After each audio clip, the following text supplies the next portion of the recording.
Nairobi. Ramogi kwange mago motuche county ma Nairobi ji prario kodauchiel no maki otieno manyoro e magawa moko abich mantiere kardak ma Kilimani e county ni ma Nairobi. Kama ubila no time apedha bang yangore ni kuonde budhogo itie gi yedhe ma oko puodhi kendo giketho chike mamoko.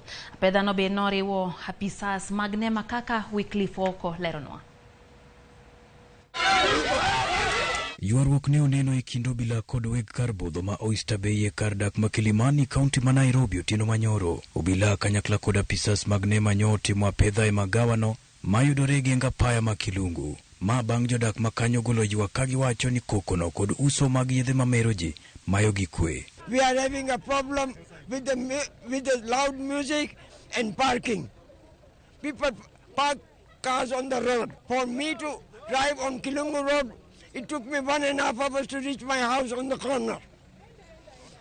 And nobody was prepared to listen to us. My own children can't sleep. And I was here 2 days ago, and I told them there are specific county bylaws on how you convert a residential property into a commercial building, and how you can then convert that into a pub.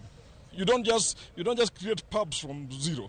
E kinde apedha no apisas mag obila ne omako meneja mar magawano, jotich 14 kod aguche 20 mag ywayo yadh mer ma otise ni shisha, mano mayande piny owacho osego kum higa mar 2017. This is very unfortunate. You remember very well, even yesterday we came here, the residents requested them that please let them observe some decorum. But unfortunately, we don't know which power they have. Apedha makamano bende ne otime kuonde to ngona mamoko kama utingo Club 909, Kettle Bar kod Onyx kama bende ne omaki ji 11.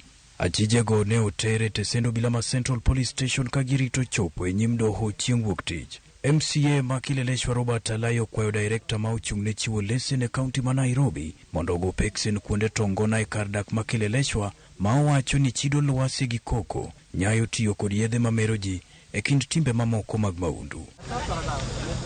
Wycliffe oko, Ramogi TV. Kwa dhimbele gi mamotendo